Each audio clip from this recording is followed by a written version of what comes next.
warahmatullahi wabarakatuh. Perkenalkan, nama saya Dindika Raya. Saya dari kelas 2 DP2. Saya akan menjelaskan sedikit materi pembelajaran ekonomi bisnis. Yang pertama, masalah pokok ekonomi dan sistem ekonomi. Ekonomi klasik.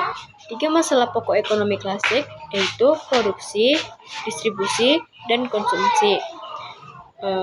Pakar ekonomi modern, 3 masalah pokok pakar ekonomi modernnya. Yang pertama what, yang kedua how, yang ketiga for whom. Selanjutnya biaya peluang.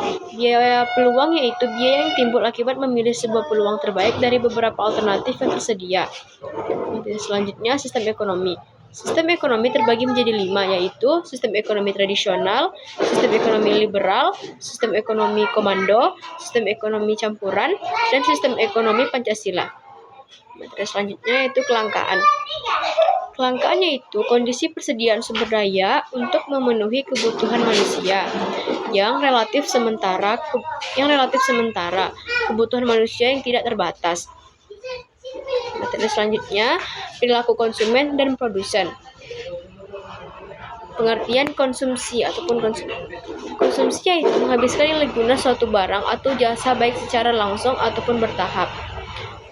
Pengertian perilaku konsumen yaitu studi bagaimana individu, kelompok, dan organisasi memilih, membeli, menggunakan, dan menempatkan barang, jasa, ide, ataupun pemahaman untuk memuaskan keinginan dan kebutuhan.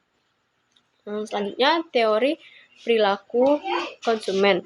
Yang pertama, teori kardinal, yaitu teori yang dikemukakan oleh Hermann Hendrik Goosen. Bunyi hukum Goosen 1 yaitu jika jumlah barang yang dikonsumsi dalam jangka waktu tertentu terus bertambah, maka kepuasan total yang diperoleh juga bertambah. Akan tetapi, kepuasan marginal pada titik tertentu akan semakin berkurang.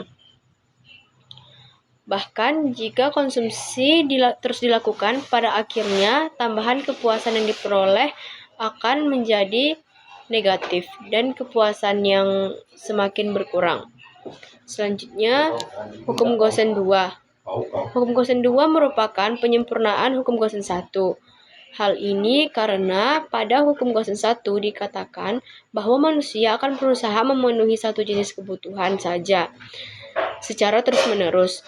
Namun, pada kenyataannya, manusia mempunyai beraneka ragam kebutuhan. Sehingga manusia pasti akan memenuhi kebutuhan yang beraneka ragam tersebut.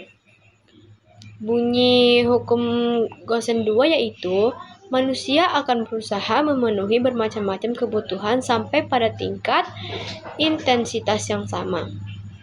Materi selanjutnya yaitu hukum permintaan dan penawaran. Hukum permintaan. Hukum permintaan yaitu prinsip ekonomi yang menyatakan bahwa dengan asumsi faktor lain konstan, semakin tinggi harga suatu barang, semakin rendah jumlah barang yang diminat, dan sebaliknya. Artinya, terdapat hubungan terbalik antara harga dan jumlah permintaan. Hukum penawaran. Hukum penawaran yaitu hukum ekonomi mikro yang menyatakan bahwa jumlah barang atau jasa yang ditawarkan akan meningkat jika harga barang atau jasa tersebut naik dan sebaliknya. Mungkin hanya itu saja yang dapat saya sampaikan. Lebih dan kurang saya mohon maaf. Assalamualaikum warahmatullahi wabarakatuh.